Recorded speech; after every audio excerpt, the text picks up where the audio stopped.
पैगंबर मोहम्मद सल्लल्लाहु अलैहि वसल्लम का वाक़या।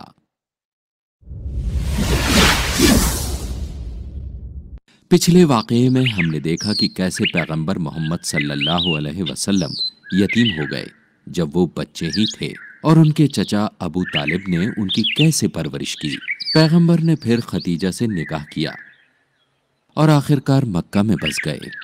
उनकी नेकी की बदौलत पैगंबर अब अमीर और काफी इज्जतदार हो गए थे।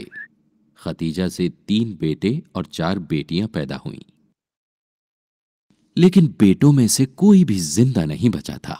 सभी का बचपन में ही इंतकाल हो गया था।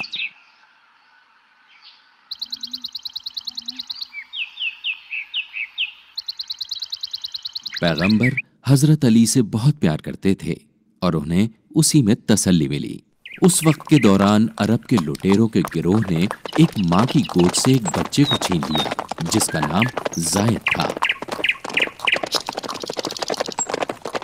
फिर इन लुटेरों ने लड़के को गुलाम के तौर पर उकास के बाजार में फरोख्त दिया।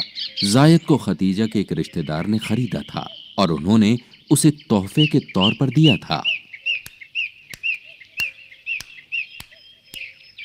बदले में खदीजा ने लड़के को पैगंबर को तोहफे के तौर पर दे दिया। पैगंबर जायद से बहुत जुड़ गए, जिन्हें उन्होंने अल हबीब कहा, जिसका मतलब है बहुत प्यारा। जायद ने पैगंबर को अपना उस्ताद माना और उनके तौर तरीकों पर चलने लगे। जायद के पास एक रूहानी जहन था और पैगंबर के अच्छे अखलाक भी थे। इस दौरान जायद के वालिदैन अभी भी अपने बेटे को खोने पर गमज़दा थे। उन्होंने रोजाना अल्लाह से दुआ की कि उनका प्यारा बेटा उन्हें लौटा दिया जाए।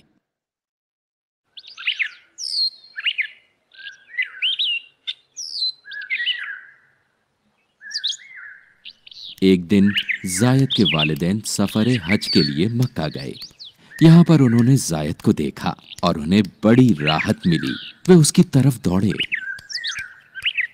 जब उसके वालिद को यह हैरत अंगेज खबर मिली तो उन्होंने सोने से अपने थैले भरे और पैगंबर मोहम्मद सल्लल्लाहु अलैहि वसल्लम के पास पहुंचे। उसके वालिद ने सोचा कि वो उसके मालिक से अपने बेटे को वापस खरीद सकते हैं। जायद के वालिद ने पैगंबर से मुलाकात की और उन्हें अपने लड़के को छोड़ने के लिए कहा। फिर पैगंबर ने उनसे पूछा, आप किसकी रिहाई की बात कर रहे हैं? आपके गुलाम जायद इब्ने हरीता के बारे में। उसके वालिद ने जवाब दिया, मैं आपको एक रास्ता दिखाऊंगा जिससे आप अपने बेटे को बिना सोना चुकाए वापस पा सकते हैं। वालिद ने हैरान होते हुए पूछा, आप किस बारे में बात कर रहे हैं? मैं उसे आपके सामने बुलाऊंगा। अगर वो आपके साथ जाना चाहता है तो वो ऐसा करने के लिए आजाद है। आप उसे खुशी से ले जा सकते हैं और मैं तब आपसे उसकी कीमत ले लूंगा। पैगंबर ने अपनी बात जारी रखी, लेकिन अगर वो मेरे साथ रहना पसंद करता है तो मैं उसे आपके साथ जाने के लिए मजबूर नहीं करूंगा। जायद के वालिद राजी हुए और उन्होंने लड़के को बुलाया। पैगंबर ने तब अपने पास मौजूद इख्तियारात के बारे में बताया और फैसला लेने के लिए कहा, मैं आपके साथ रहूंगा। लड़के ने फौरन कहा। ये सुनकर उनके वालिद हैरान रह गए। फिर उन्होंने पूछा, क्या तुम अपने वालिदैन के साथ नहीं रहना चाहते? क्या तुम गुलाम ही रहना चाहते हो?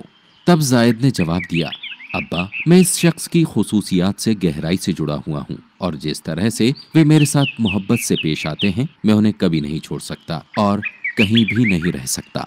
ये सुनकर पैगंबर का दिल पसीज गया। वो जायद को शहर के बीच में ले गए और उन्होंने जोर से ऐलान किया, ये मेरा बेटा है और मैं अपनी विरासत इसे देता हूँ। नतीजतन जायद बिन हरीता का नाम बदलकर जायद बिन मोहम्मद रखा गया, क्योंकि उन दिनों के दौरान ये रिवायत में था। ये खुशगवार रिश्ता उनकी आखिरी सांस तक चला। पैगंबर मोहम्मद सल्लल्लाहु अलैहि वसल्लम की उम्र अब 40 के करीब हो गई थी। लोगों के हालात देख वो बहुत गमज़दा थे। उनका मुल्क लड़ाई में बिखर रहा था और उनके लोग बर्बरीत में डूब गए थे। वो तरहम परस्ती और बुत परस्ती के शिकार हो गए थे। लोग हमेशा आपस में लड़ते रहते थे। पैगंबर को मक्का से कुछ ही दूरी पर हिरा पहाड़ी के गार में अलग थलग वक्त बिताने की आदत थी। वो ज्यादातर वक्त अकेले इस गार के अंदर इबादत और मरतबा किया करते थे। यहाँ उन्होंने अक्सर रातों का ज्यादातर वक्त अल्लाह से बात करने में बिताया। एक रात जब वो तन्हा थे तब उन्हें एक फरिश्ता दिखाई दिया। फरिश्ते को देखकर पैगंबर हैरान हो गए। उन्हें अपनी आंखों पर यकीन नहीं हो रहा था। फरिश्ते ने पैगंबर को पढ़ने के लिए कहा, लेकिन पैगंबर कैसे पढ़ सकते थे क्योंकि उन्होंने कभी मकतब का रास्ता नहीं किया था। मैं पढ़ नहीं सकता, उन्होंने फरिश्ते से कहा। फिर अचानक फरिश्ते ने उन्हें पकड़ लिया और उन्हें कसकर दबोचा। फरिश्ते ने फिर कहा, पढ़िए। मैं पढ़ नहीं सकता, पैगंबर ने रोते हुए कहा। फरिश्ते ने पैगंबर को इतनी जोर से दबोचा कि उन्हें महसूस हुआ कि वो बेहोशी हो जाएंगे, और फिर फरिश्ते ने उनसे कहा कि पढ़ो अपने खुदा और परवरिश करने वाले के नाम पर, जिसने खून के थक्के से आदमी को बनाया। पढ़ो कि खुदा इतना बेलौस है, उसने उस आदमी को भी कलम से लिखना सिखाया जो कुछ नहीं जानता था। पैगंबर ने कांपते हुए दिल के साथ लफ्जों को दोहराया। इस हैरत ज़दा तजुर्बे के बाद पैगंबर ने अपने घर का रुख किया।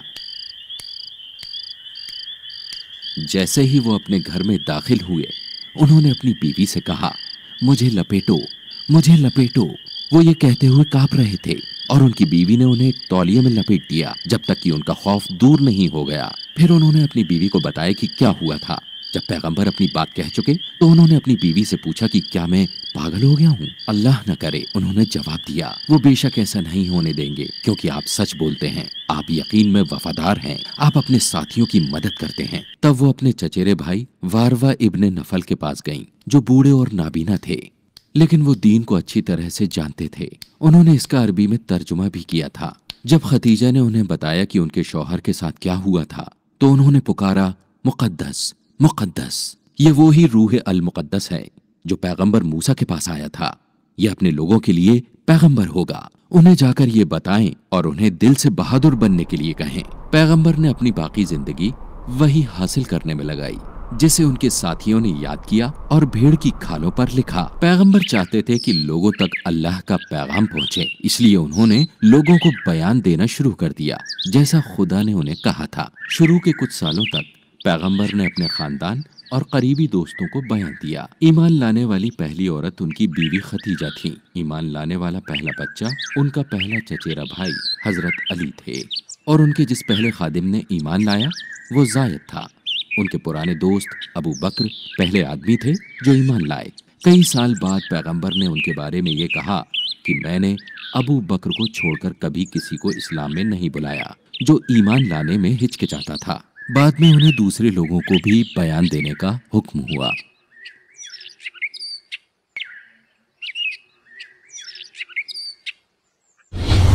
माशाअल्लाह, कितना लाजवाब वाक़या था। मुझे खुशी है आपको वाक़या पसंद आया। क्या लोग पैगंबर से नफरत करते थे? हाँ आमिर, ये बहुत बदकिस्मती थी।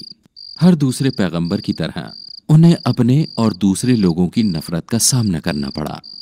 इससे पैगंबर मायूस नहीं हुए, वो लोगों को अपना बयान देते रहे और अल्लाह का पैगाम सुनाते रहे।